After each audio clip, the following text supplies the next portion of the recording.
2025 को आप लापरवाही का साल कहेंगे या किस्मत के रूठने का साल? स्थितियां देश और दुनिया के लिए आने वाले टाइम में अच्छी नहीं है। एक घटना पे हमारी आंखों के आंसू सूखते भी नहीं है कि तब तक एक नई घटना हो जाती है। और अभी तो रुको, क्लाइमैक्स अभी बाकी है। ऐसी कोई घटना दोबारा से घट सकती, भगवान ना करे कि घटे। हे ऊपर वाले, अब थोड़ा रहम कर हम लोगों पर। ये काल का लोक है, यहाँ सुख नहीं। आज ट्रेन में चढ़ने से पहले, प्लेन में चढ़ने से पहले आपकी टांगे कांपती होंगी। आप देखते हो दुर्घटना में परिवार के परिवार नाश इस दुनिया में इतनी दुर्घटनाएं क्यों? आज इसी विषय को विस्तार से क्लियर करने के लिए हम आपके बीच कुछ जानकारों के विचार लेकर आए हैं। इन जानकारों में एक तरफ हैं शुभंकर मिश्रा व कुछ अन्य जानकार, तो वहीं दूसरी ओर हैं संत रामपाल जी महाराज। दर्शकों, अहमदाबाद की घटना ने पूरे देश को झकझोर के रखा हुआ है। इस घटना में एक इकलौता इंसान ही है जो बच पाया है। उसी को लेकर लोग तरह तरह के सवाल जवाब करने में लगे हुए हैं। पूरे देश में दुख का माहौल बना हुआ है। आइए जानते हैं इस साल 2025 में आखिर इतनी घटनाएं क्यों हो रही हैं। इस अहमदाबाद वाली घटना के बाद घटनाएं थमने का नाम ही नहीं ले रही हैं। आखिर क्यों ऐसी आपदाएं लोगों पर आ रही हैं? तो आइए जानते हैं कुछ जानकार और आध्यात्मिक लोग इस बारे में क्या कहते हैं। साल 2025 को आप लापरवाही का साल कहेंगे या किस्मत के रूठने का साल? वो साल जब ऊपर वाला खुद आपसे खफा हो गया और हर रोज इस देश ने जो कुछ देखा उसके बाद देशवासियों के मुंह से यही निकल रहा है, बस कर भाई, बस कर यार, अब और मत दिखा।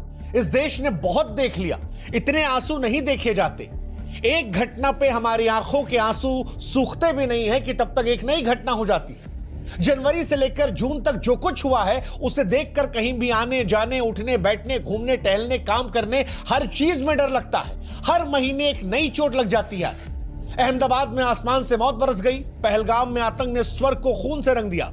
महाकुंभ में आस्था जो थी वो भीड़ में कुचल गई। बेंगलोर में जश्न मातम में तब्दील हो गया। दिल्ली के रेलवे स्टेशन पर अफरा तफरी ने जिंदगी छीनी। मुंबई की लोकल ट्रेन काल बन गई।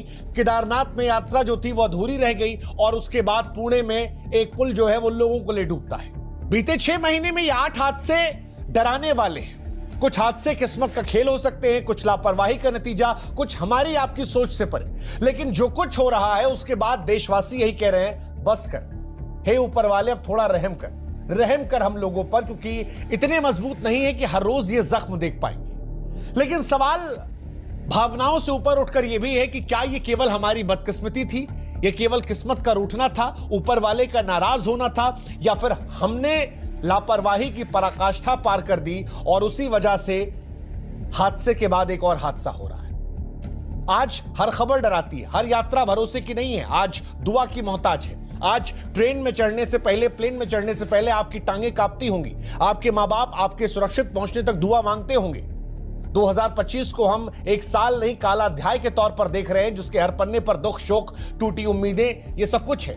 लेकिन सवाल फिर वही मेरा है कि क्या ये मनहूसियत का साल था या हमारी लापरवाहियों को हम हादसा और खराब किस्मत कहकर जिम्मेदारी से भाग रहे हैं। इस साल की शुरुआत से शुरू करते हैं। सबसे पहले कुंभ। आस्था पर जब लापरवाही भारी पड़ गई, उसे आप किस्मत की मार कहेंगे या सिस्टम की नासमझी, वो आप पर है। लेकिन 29 जनवरी 2025 प्रयागराज का महाकुंभ चल रहा था। वो पर्व जहां भीड़ नहीं, आस्था उमड़ रही थी। लोग शरीर से नहीं, आत्मा से स्नान करने आए थे। जहां हर डुबकी में उम्मीद थी कि पाप कट जाएगा, जीवन सुधरेगा, मोक्ष मिलेगा। लेकिन 29 जनवरी 2025 को मौनी अमावस्या के दिन आस्था चीख में बदल गई, भीड़ रौंद गई, मौत चारों तरफ बिखरी थी। मोक्ष पाने के चक्कर में ये लोग मर गए थे, सभी लोग। अब ये खराब किस्मत थी या हमारी तैयारियों की पोल खुली थी? क्योंकि कुंभ अचानक से तो हुआ नहीं था, तारीखें पहले से तय थी, भीड़ का अनुमान तय था। हर बार ये कुंभ में होता है, कागजों में सारी तैयारियां होती हैं लेकिन लोग मर जाते हैं। पहले भी 1954 से लेकर 2013 तक बार बार कुंभ में यही हुआ है और इस बार भी यही हुआ, जो बताता है कि हम सीखे नहीं, गलतियां दोहराते रहते हैं। यह हादसा सिर्फ भीड़ का टूटना नहीं था, भरोसे का टूटना था। आस्था से भरा एक पर्व मातम में तब्दील हो गया था। मोक्ष की राह में लोग मौत को पा लिए थे। और अब सवाल फिर यही, जब पीछे मुड़कर हम देख रहे हैं कि इस घटना को किस्मत कहकर टाल रहे थे हम, या हमारी जिम्मेदारी को समझना चाहिए था। इस घटना के आंसू सूखे भी नहीं थे कि तभी नई दिल्ली के रेलवे स्टेशन पर तीर्थ की राह में मातम देखने को मिला। किस्मत की मार थी, सिस्टम की पुरानी लाचारी, या आप तय कीजिए। 15 फरवरी 2025 नई दिल्ली का रेलवे स्टेशन, जहां हर दिन हजारों लोग आते हैं। कोई सफर पर निकलता है, कोई अपनों से मिलने, कोई जाने के लिए, कोई मोक्ष की कामना के लिए। लेकिन इस दिन भी महाकुंभ के लिए जब विशेष ट्रेनों घोषणा हुई तो बड़ी भीड़ आई, लेकिन लौटी मातम में लिपटी लाशों और टूटे चप्पल के ढेर के साथ। भीड़ बड़ी थी, अनाउंसमेंट को लेकर कुछ गड़बड़ियां हुई, प्लेटफॉर्म की जानकारी कहा जाता है गलत दी गई, पुलिस हालात संभाल नहीं पाई और देखते ही देखते भगदड़ हुई। 18 लोगों की मौत हो गई, कुछ वहीं दम घुटने से मर गए, कुछ ट्रेन की पटरी पर गिर पड़े, कुछ तो इतने छोटे थे कि भीड़ देख ही नहीं पाई।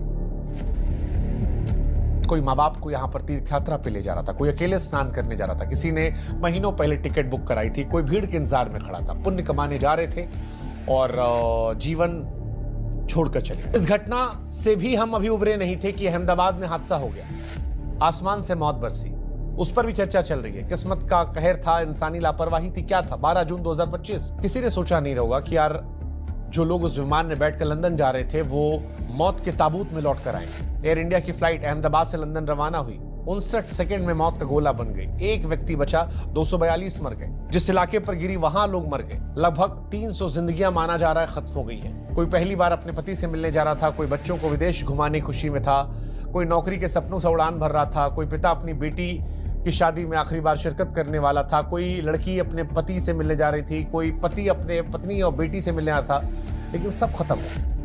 बीते 24 घंटे में केदारनाथ की घटना हो गई, भगवान की चौखट तक मौत पहुंच गई, आस्था टूटी, व्यवस्था ये भी नहीं पता। केदारनाथ वो स्थान जहां हर इंसान जाना चाहता है, आस्था सांसों से गहरी होती है, लेकिन एक हेलीकॉप्टर क्रैश हो गया, 7 श्रद्धालुओं की मौत हो गई। गौरीकुंड के पास जो हेलीकॉप्टर श्रद्धालुओं को बाबा केदार के दर्शन करवा रहा था, कहा गया तकनीकी खराबी के चलते गिर पड़ा। जो लोग खुशी खुशी दर्शन के लिए निकले थे, अब सिर्फ स्मृतियां बची हैं। किसी ने पहली बार बाबा का दर्शन देखने की मन्नत मांगी थी, कोई बीमार माँ को लेकर आया था, कोई क्या कहें यार, सबकी अपनी कहानी है। अब सवाल फिर यही कि घटनाएं बार बार क्यों होती हैं? क्या ये घटनाएं केवल बदकिस्मती हैं, ऊपर वाले का हमसे नाराज होना है, या हमारी अपनी बनाई हुई बार बार दोहराई गई वो गलतियां हैं जो दिखती हैं कि मौत हमारे इंतजार में बैठी है? मंगल और केतु की जब युक्ति होती है, मंगल एक सेनापति है जो युद्ध का कारक है, लड़ाई का कारक है और मतलब क्रोधी ग्रह है। वहीं पर केतु जो है वो मोक्ष देता है। तो साधु संतों से जुड़ी हुई कोई परेशानी, किसी धार्मिक स्थल से जुड़ी हुई कोई परेशानी, वहाँ कोई दुर्घटना होना, जैसे कुछ साल पहले केदारनाथ में हुई थी, ऐसी कोई घटना दोबारा से घट सकती, भगवान ना करे कि घटे, लेकिन ऐसी सारी परिस्थितियां दिखती हैं कि ये समय भी मैं आपको बता दूं कब तक है, 7 जून से लेके 28 जुलाई तक। तो ये स्थितियां देश और दुनिया के लिए आने वाले टाइम में अच्छी नहीं है। कई नए कानून बनेंगे, कई मंदिर और मस्जिदों को लेके विवाद फिर से छिड़ेंगे, हिंदू और मुस्लिम के झगड़े हो सकते हैं, धार्मिक झगड़े, ऐसा नहीं कि हम हिंदू हैं तो हिंदू मुस्लिम के झगड़े होते हैं, और कई देशों के अंदर भी जो है धर्म को लेकर झगड़े हो सकते हैं। कई नए बड़े वाद विवाद हो सकते हैं। मैं आपको बता दूं कि ये बात अपने दिमाग में सेट कर लीजिए कि 2025 से लेकर और 2030 तक बीमारी, लंग्स की बीमारी, आंखों की बीमारी, हड्डियों की बीमारी, पेट की बीमारी और हैजा फैलने की बीमारी और आपको लूज मोशंस होने की बीमारी या आपको डायरिया की बीमारी, ये सब कुछ तो कंटिन्यू लगा ही रहेगा 30 तक, और लोग छोटी छोटी बातों पे बीमार होकर हॉस्पिटल पहुंचेंगे। दोस्तों, अभी आपने सुने इन सभी जानकारों के विचार।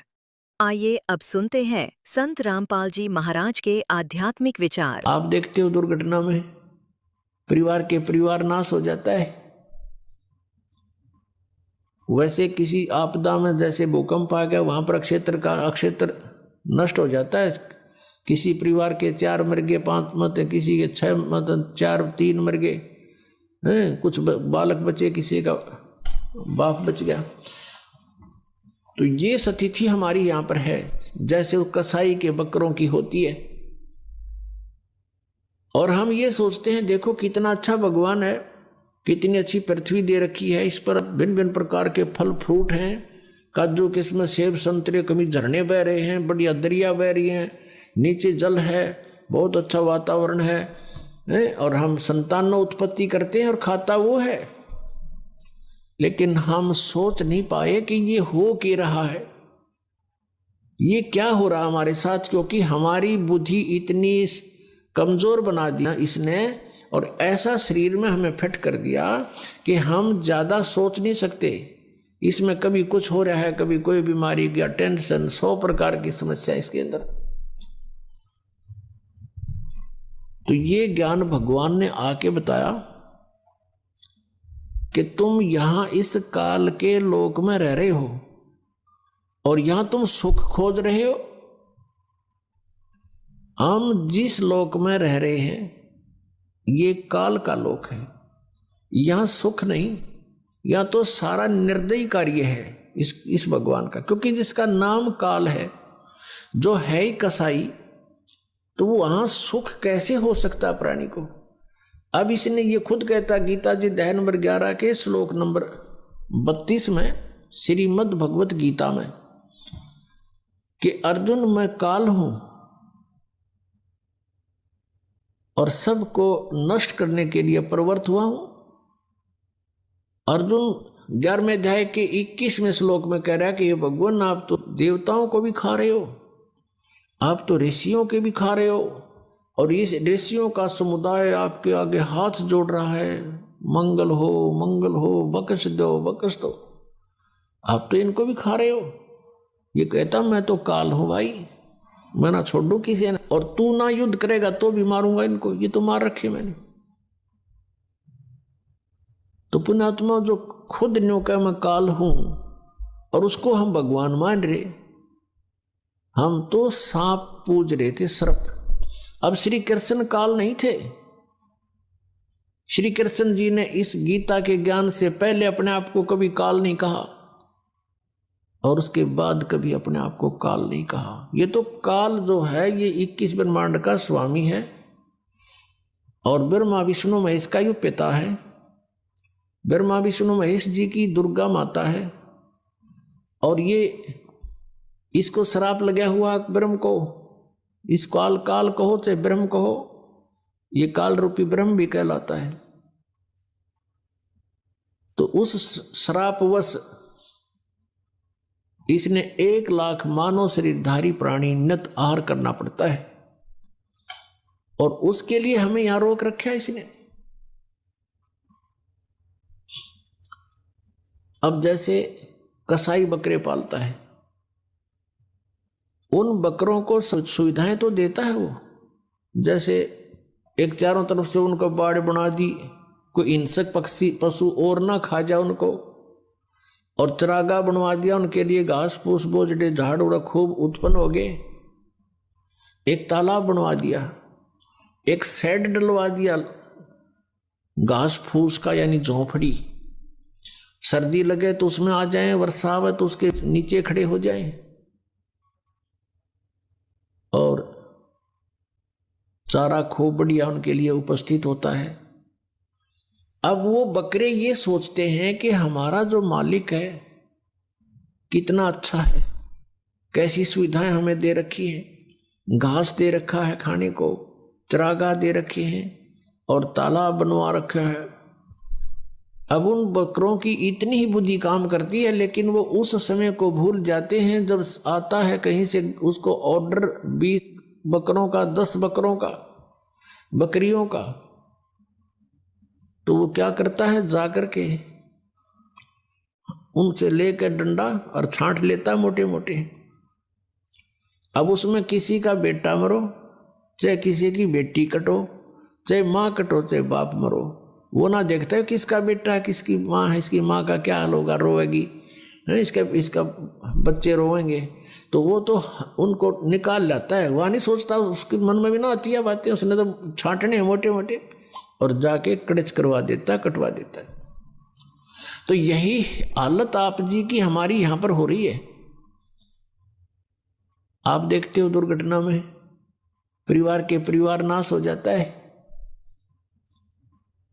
वैसे किसी आपदा में जैसे भूकंप आ गया, वहां पर अक्षेत्र नष्ट हो जाता है। किसी परिवार के 4 मर गए, 5 मत, किसी के 6 मत, 4 3 मर गए हैं, कुछ बालक बचे, किसी का बाप बच गया। तो ये स्थिति हमारी यहां पर है, जैसे वो कसाई के बकरों की होती है। और हम ये सोचते हैं देखो कितना अच्छा भगवान है, कितनी अच्छी पृथ्वी दे रखी है, इस पर भिन्न भिन्न प्रकार के फल फ्रूट हैं, काजू किस्म, सेब संतरे, कभी झरने बह रहे हैं, बढ़िया दरिया बह रही हैं, नीचे जल है, बहुत अच्छा वातावरण है, और हम संतान उत्पत्ति करते हैं और खाता वो है, लेकिन हम सोच नहीं पाए कि ये हो क्या रहा है, ये क्या हो रहा हमारे साथ, क्योंकि हमारी बुद्धि इतनी कमजोर बना दिया इसने, और ऐसा शरीर में हमें फिट कर दिया कि हम ज़्यादा सोच नहीं सकते। इसमें कभी कुछ हो रहा है, कभी कोई बीमारी या टेंशन, 100 प्रकार की समस्या इसके अंदर। तो ये ज्ञान भगवान ने आके बताया। दर्शकों, आज की वीडियो में सिर्फ इतना ही। फिर मिलते हैं एक और नई वीडियो के साथ। दर्शकों, इस वीडियो के बारे में आपकी क्या राय है हमें कमेंट बॉक्स में ज़रूर बताइए। अगर आपको ये वीडियो अच्छी लगी है तो इस वीडियो को लाइक ज़रूर कीजिए। धन्यवाद।